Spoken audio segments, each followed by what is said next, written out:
E nós temos a responsabilidade de fazer uma varredura e de escolher quais são as pessoas que vão ocupar a posição de autoridades governamentais no nosso país, nós aqui. E há pelo menos duas maneiras como a gente pode votar. Pelo menos duas. A primeira é a seguinte: eu voto naquele cara, naquele candidato, naquela candidata que adianta o meu lado, que vai fazer uma coisa boa para mim e para os meus.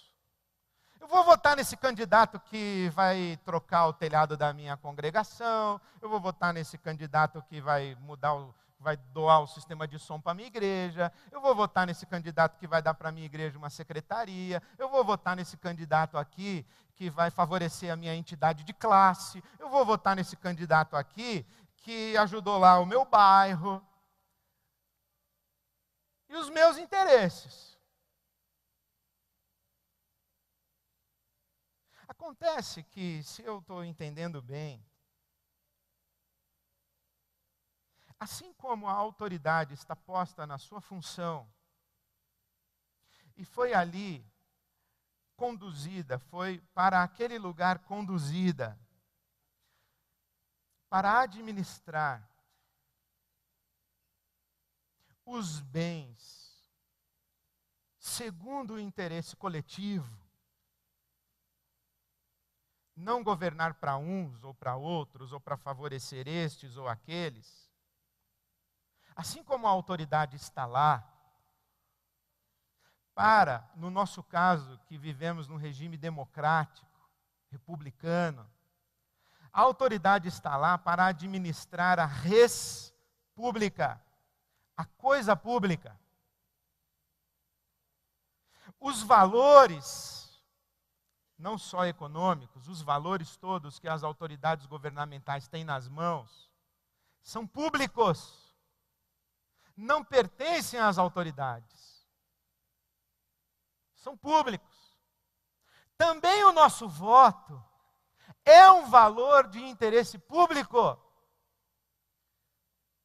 Então acredito que nós devemos votar assim: qual é o candidato, a candidata, a estrutura política que melhor favorece aos interesses públicos? Não necessariamente os meus interesses e dos meus, mas aos interesses da coletividade da sociedade. Eu não pergunto se um candidato é melhor para mim, para a minha agremiação e para a minha igreja, porque eu não estou disputando poder político, eu sou igreja. Eu sou a favor da justiça, eu não quero ocupar poder político como igreja. Eu quero agir na sociedade para o bem de todos e em favor da justiça. O meu projeto como igreja não é um projeto de poder, é um projeto de serviço. Deus não colocou nas nossas mãos um cetro e uma espada. Deus colocou nas nossas mãos uma bacia e uma toalha. Nós servimos. Alguns vão servir numa função de administração pública, num cargo eletivo, mas não estão num projeto de poder, estão num projeto de serviço. Estão ali para defender os interesses comuns, e eu também, quando vou votar, vou escolher pessoas que estejam lá para atender aos interesses comuns, e o meu voto não é meu particular, ele também é um valor público que está sob minha responsabilidade, e eu tenho o sagrado encargo e o inalienável direito de exercê-lo para o bem comum. O que desejo?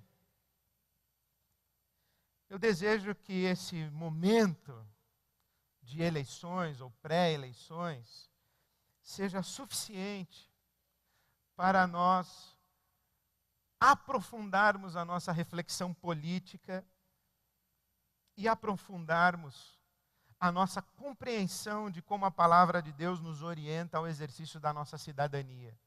Não apenas no voto,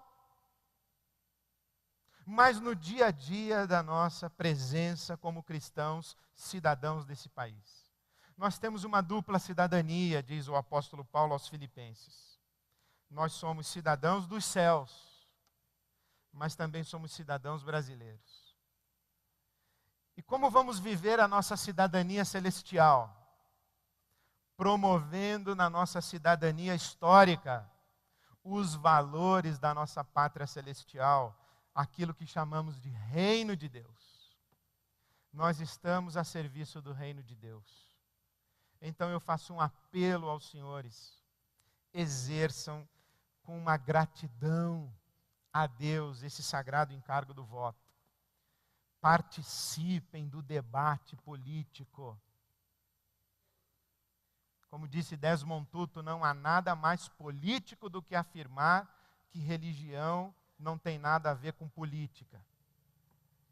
Então, religião tem muito a ver com política. Porque nós cristãos estamos aqui colocados por Jesus como sal da terra e luz do mundo. Então vamos exercer a nossa cidadania. Essa canção que nós cantamos agora, antes da nossa reflexão bíblica, ó vinde vós os povos de todas as nações, erguei-vos e cantai com alegria.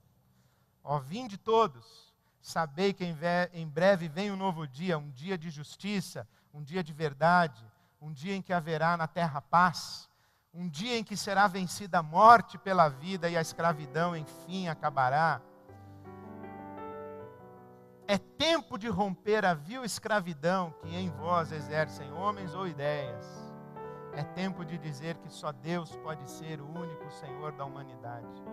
A verdade vos libertará, sereis em Cristo verdadeiramente livres. Essa poesia foi cantada pela juventude cristã por ocasião da Revolução dos Cravos em Portugal, 1974.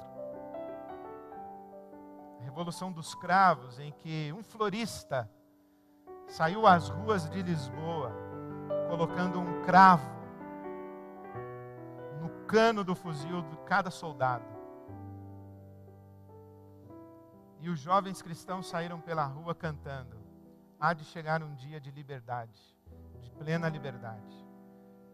O reino de Deus um dia estará consumado, mas enquanto ele não está consumado, nós marcharemos pelas ruas convidando pessoas à liberdade, celebrando a justiça e servindo a justiça. Essa é a igreja de Jesus. Que o Senhor Deus encontre a Ibabe marchando com um cravo na mão. Amém. Vamos ficar em pé e vamos cantar.